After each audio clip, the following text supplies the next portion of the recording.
কংগ্ৰেছৰ ভূপেন বৰাৰ ইতিহাস হৰাৰহে প্ৰতিযোগিতা চলি আছে হৰাৰ বিশ্ব ৰেকৰ্ড কৰিব ভূপেন বৰাই গিনিজ বুকত নাম ৰেকৰ্ড কৰাৰ বাবে মই শুভেচ্ছা জনাইছোঁ। ভূপেন বৰাৰ ইতিহাসটো হ'ল হাৰাৰ ইতিহাস। এতিয়া ভূপেন বৰাই প্ৰতিযোগিতা কৰি আছে যে মই তেওঁৰ নেতৃত্বত কিমান ইলেকশ্যন হাৰিল। অতি শেহতীয়াভাৱে বাই ইলেকশ্যন হাৰিল। এবছৰ আগত দেউৰী অট'নমাছ কাউন্সিল ইলেকশ্যন আছিল, তাত 3,000-4,000 ভোটাৰ আছিল, তাতো হাৰিল। পাৰ্লিমেণ্টত হাৰিল। গতিকে ৰাভা হাছং এইবাৰ হাৰিব।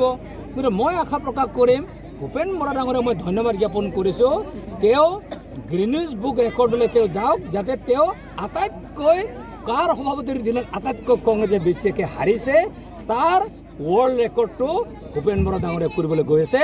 তাৰ কাৰণে তেখেতক মই বহুত বহুত শুভেচ্ছা জ্ঞাপন কৰিম। ৰেকিবউদ্দিন আহমেদ আজিৰ তাৰিখত পাগল। সমষ্টি নিৰ্ধাৰণে তেওঁৰ কোনো কাম নোহোৱা কৰি দিছে, সেইকাৰণে তেওঁ উল্টা পুল্টা কৰি আছে। ৰেকিবউদ্দিন আহমেদক স্বাস্থ্য ভাল কৰিবলৈ চুলাই মদ খাবলৈ উপদেশ টংকেশ্বৰ ৰাভাৰ। আহমেদ আজিৰ তাৰিখত তেওঁ পাগলা টাইপ। তেওঁৰ কথাটো হৈছে ৰাভা হাছঙৰ তাৰ সম্পৰ্ক কি?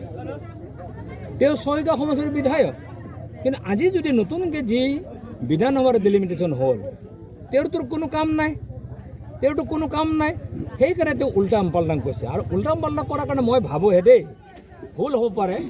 গতিকে প্ৰত্যেকদিনে ৰাতিপুৱা উঠি যদি ৰেকিবউদ্দিন আহমেদে চাহ খোৱাৰ পৰিৱৰ্তে যদি চুলাই মদ এক পেক খায়, মই ভাবোঁ ৰেকিবউদ্দিন আহমেদ সুন্দৰ স্বাস্থ্যৰ গৰাকী হ'ব।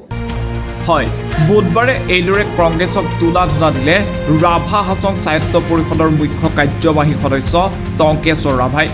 দক্ষিণ কামৰূপৰ গোবৰ্ধন পৰিষদীয় সমষ্টিৰ NDA সমৰ্থিত তথা ৰাভা হাছং যৌথ মঞ্চৰ মনোনীত প্ৰাৰ্থী জ্যোতিষ ৰাভাৰ হৈ নিৰ্বাচনী প্ৰচাৰ সভাত অংশগ্ৰহণ কৰিবলৈ গৈ এই মন্তব্য কৰা দেখা গ'ল টংকেশ্বৰ ৰাভাই।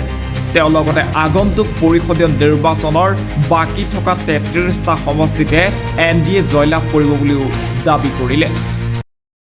প্ৰথমে মই 2 এপ্ৰিলত যি নিৰ্বাচন হ'ব ৰাভা হাছং অট'নমাছ কাউন্সিলৰ সমূহ ভোটাৰ ৰাইজক মই শুভেচ্ছা জ্ঞাপন কৰিলোঁ।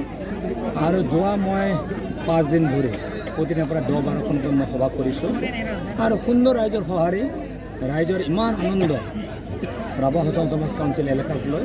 আৰু এইবাৰ 36টা সমষ্টিৰ 3টা ডিভিজন আমি জিকিছোঁ।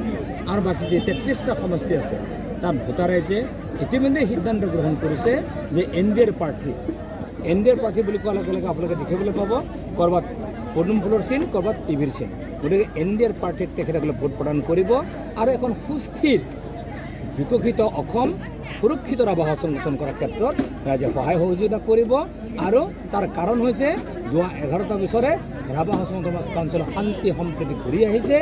ডক্টৰ হিমন্ত বিশ্ব শৰ্মা ডাঙৰৰ নেতৃত্বত অসম আগবাঢ়িছে আৰু প্ৰধানমন্ত্ৰী নৰেন্দ্ৰ মোদীৰ নেতৃত্বত ভাৰতবৰ্ষ আগবাঢ়ি গৈ আছে।